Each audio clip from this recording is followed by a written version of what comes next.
બાપ દીકરો થઈ ગયા તૈયાર, કેમ કે જવાનું તું સ્વાસ્થ્યના સ્નેહ મિલનમાં. આ ભાવનગરનો રોડ કેદી બને કોને ખબર. પહોંચી ગયા સ્વાસ્થ્યના સ્નેહ મિલનમાં. શરૂઆતમાં તો ત્યાં કાકડા પડ્યા હતા, કોઈ માણસો જ તે નહોતું દેખાતું. પછી અડધી કલાક રહીને જોયું તો ત્યાં માણસો હમાતું નહોતું, પગ મૂકવાની પણ જગ્યા નહોતી. કુલ ટોટલ 450 પ્લસ ફેમિલી હતા.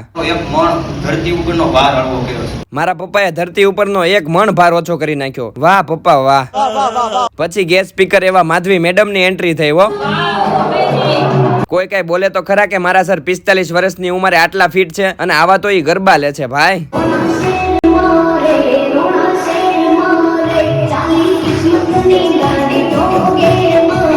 આ તો પાવર છે ભાઈ, રાણી જેવી ચા અને રાજા જેવા નાસ્તાનો. બીજું બધું તો કઈ નહીં, પણ મેં ગેસ સ્પીકર એવા માધવી મેડમ ને પણ વ્લોગમાં લઈ લીધા.